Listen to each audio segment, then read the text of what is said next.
आपके एग्जाम के दृष्टिकोण से जनरल स्टडीज का पार्ट है हिस्ट्री, इसलिए हम इसे जनरल स्टडीज की तरह कवर करते हुए इम्पोर्टेंट फैक्ट्स पे ध्यान देते हैं।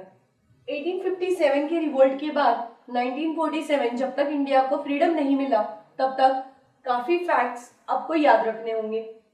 कुछ घटनाएं, कुछ नाम, कुछ अधिवेशन, कुछ मीटिंग्स और कुछ एक्ट, जिसके बारे में हम एक डिस्क्रिप्शन लेते हैं। जो first revolt against British India हुआ था वो किया गया था सन्यासियों द्वारा। जैसे कि हमने देखा, सन्यासियों के तीर्थ यात्रा पे कर लगा दिया गया था, जिसकी वजह से उन्होंने नाराज होकर एक रिवोल्ट किया था। इसके बारे में प्रथम उल्लेख हमें मिलता है आनंद मठ इस किताब में, जो बंकिम चंद्र द्वारा लिखी गई है। 1887 में दादा भाई नौरोजी ने एक कमिटी इंग्लैंड में एस्टेब्लिश की, जिसका नाम था इंडियन रिफॉर्म कमेटी या भारतीय सुधार कमेटी। इस पॉइंट को हाईलाइट करने की वजह यह है कि इससे हमें पता चलता है कि दादा भाई नौरोजी जैसे कुछ बुद्धिवादी या बुद्धिजीवी भारत के अलावा इंग्लैंड में भी अपने कार्य कर रहे थे। दादा भाई नौरोजी के बारे में और एक जानने योग्य फैक्ट ये है कि ब्रिटिश हाउस ऑफ कॉमन्स के लिए ये नॉमिनेट किए जाने वाले पहले इंडियन थे। इन्होंने ब्रिटिश हाउस ऑफ कॉमन्स का चुनाव लड़ा। 20 जुलाई 1905 में बंगाल विभाजन की घोषणा लॉर्ड कर्जन ने की थी। Every citizen of Bengal opposite, Bengal के हर नागरिक ने इस घोषणा का विरोध किया था। अमर सोनार बांग्ला इसी दौरान लिखा गया गीत है। वंदे मातरम, बंगाल एक है और विभाजन नहीं चाहिए जैसे अनेक नारे इस दौरान दिए गए थे। विभाजन के दिन लोगों ने एक दूसरे को राखी बांध के अपने यूनाइटनेस का या अपने यूनियन का प्रदर्शन किया था।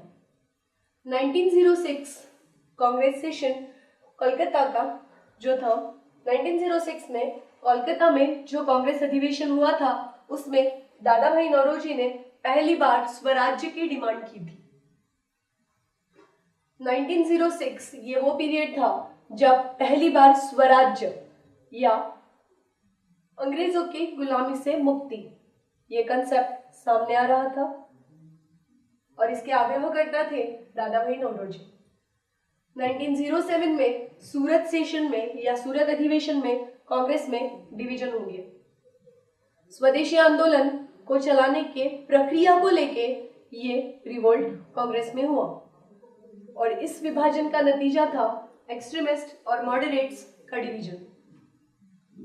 उदारवादी और जहालवादी नेता अलग अलग हो गए और जहालवादी नेताओं को कांग्रेस से बाहर कर दिया गया। President of this session was Rashbehari Bose.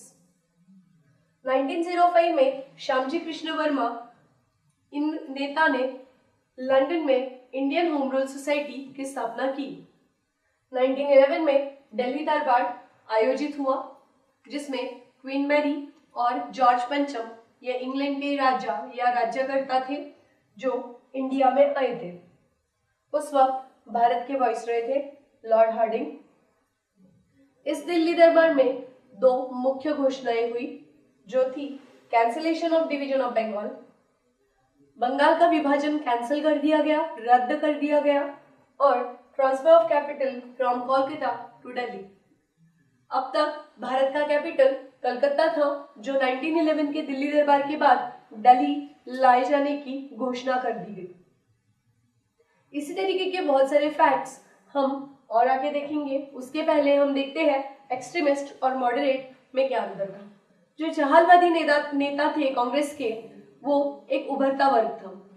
Youth या एक नॉलेज क्लास इस बात का नेतृत्व करता था कि ब्रिटिश इंडिया को बाहर से रिवोल्ट करके खोखला बनाया जाए या इनका पूरी तरीके से विरोध किया जाए।